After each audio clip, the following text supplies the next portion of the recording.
Why is there always nothing on? What's this?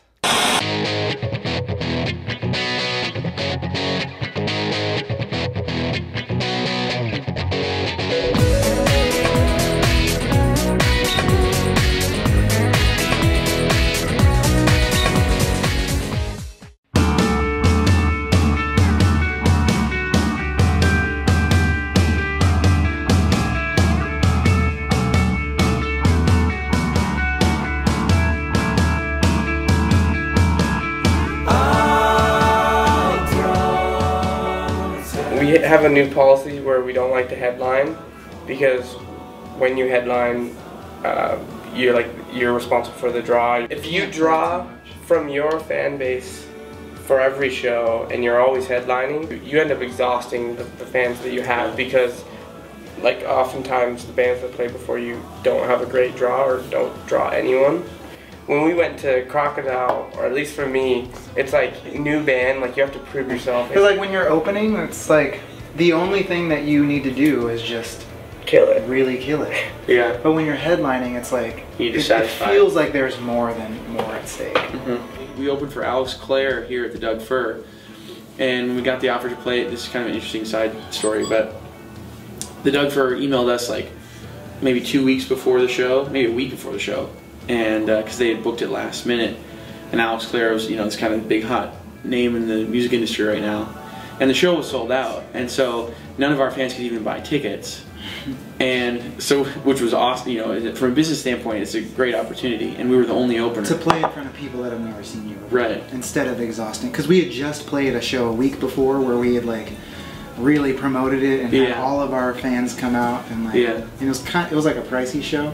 And then this one, it was like, okay, it's like right after that show, but it was like all new people. Yeah, and then that surprise factor, kind of going back to what we were saying in Seattle, like to get on stage, there's something very liberating and just exciting about it. You get on stage and no one knows who you are. All you got to do is like bond together and do your thing, and then you just see what happens. And we've been very fortunate to have. Yeah, the energy was so high, and yeah, people were like just amped up for that show, and I really like took home the fact that like after we would finish a song, that crowd that we didn't know would cheer like louder and crazier for us than if we had filled the room with our own fans. Because I mean, our fans are great. Yeah, no, they're super great, but they know and love the song. But these people were like.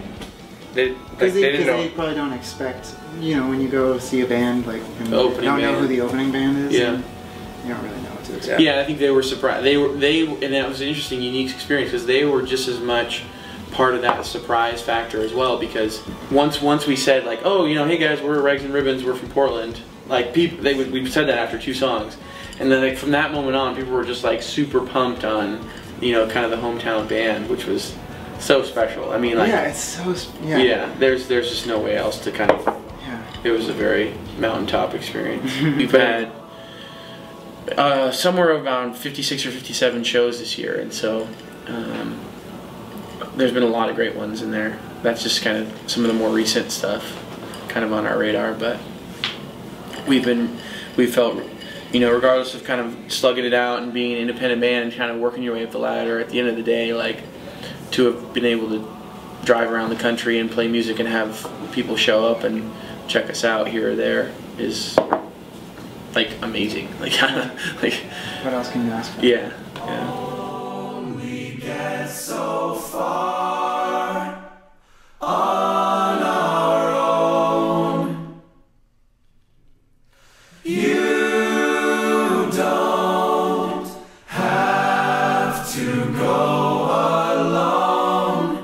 So go with me.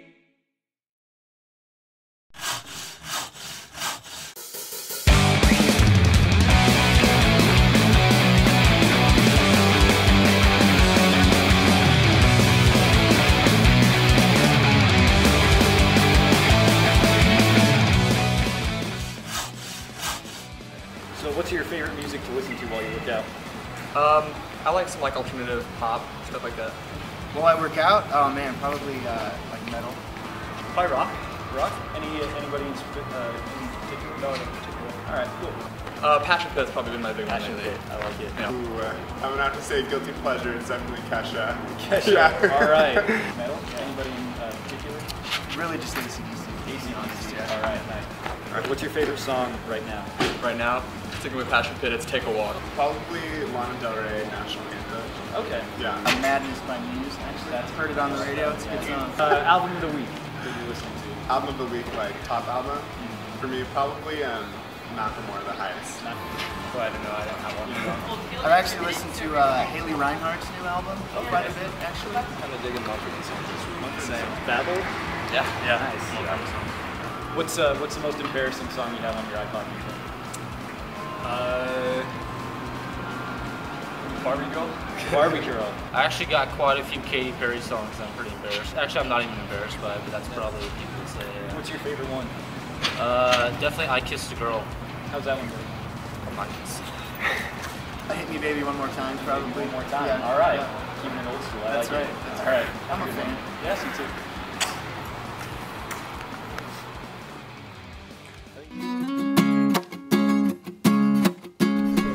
All right. So I am Sue. Susie, which do you prefer?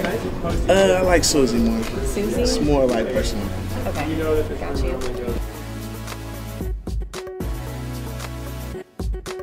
You are currently on your $1 Million Afro tour. Mm-hmm. You just put out a mixtape with Problem, titled Right. the same thing. Tonight's the first night of tour. How are you feeling about it? Yeah, it's the first night of tour. It's my first night in Portland, so I'm just really excited. You've spoken about how you prefer working with a group of people over just yourself individually. What was it about you working with Problem that you think made this mixtape better? I mean, he's a really great songwriter, and he works really fast like I do.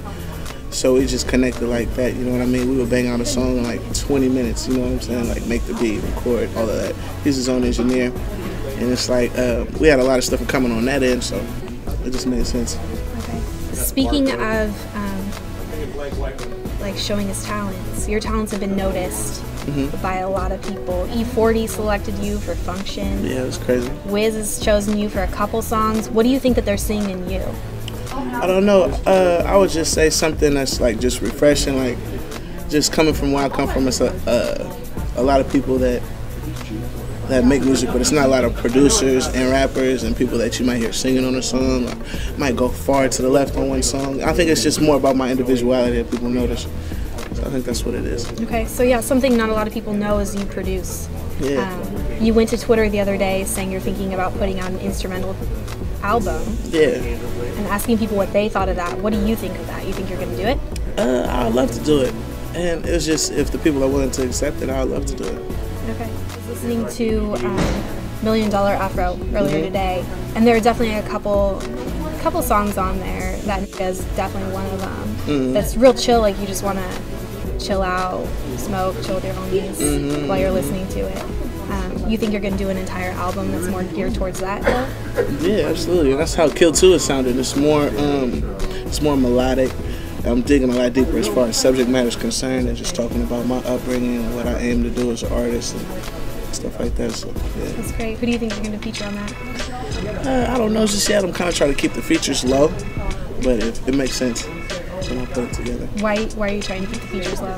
Just to, because I mean, at the end of the day, when it comes to my project, it's about me and it's about how I feel, and I want people to get a full understanding of what I'm about before I go out and collaborate with all these people, because I've been on so many features, you know? Yeah. So, your Twitter, pretty live. One of my favorite tweets within this week from you was, "I'm literally undeniable as far as sex appeal. People call me ugly just to be different. That's my story and I'm sticking to it." Right, exactly. Can you go into more depth about that? I mean, you could just look at me like, I'm undeniable right now. Really? Okay, I see your friends, mainly your They're manager. trying to deny me. Mainly your manager's laughing right now. Don't let them defray you right now. Okay. I'm You think they're just approachable at trying to all be times. different by laughing at you? I literally think they're just trying to be different. I think that's just the hipster in them right now. On a more serious note, you tweeted, "Never stop being a student." Who has been influencing you and teaching you lately? I just go through different stages where I observe different people's careers, you know what I mean? And so yeah, that's what I mean about not stopping being a student. Is even outside of music, like I just observe. Like I'm always just doing research on random things. So I think that just helps you like mature and grow. Who are you observing right now? I was just studying a lot of Pharrell stuff lately. Pharrell? Yeah, that's a musician. Okay. Yeah, yeah, that's all right. I saw you wishing him a happy birthday on Twitter. Is that someone you really look up to? Yeah, that's one of my main influences as far as production and the fact that he raps also. He's just really an individual, you know what I mean? One last thing. You said that you want to inspire little kids to pursue their dreams. You feel like you're really relatable and you're putting this image out that they can be inspired by. Yeah. What advice do you have to the kids out there that are watching this interview right now and just looking up to you? What advice do you have?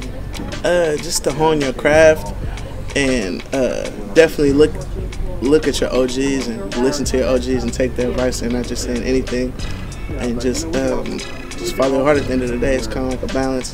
So that's what I have to say to them. Okay, who are your OGs? Who'd you learn that from? My mom, my auntie, Cool John, Stretch. Stretch, your manager? Yeah, okay. Yeah. So like people like that, putting a lot of good things in my ear. Thank you. My grandma. Your grandma? All right. Well, thank you. I appreciate it. Thank you. Have a great tour. All right, for sure. Excited to see what you got. Yeah, I got one for you. I'll walk up. I promise you. I was just like, it's a party. There's a little rough.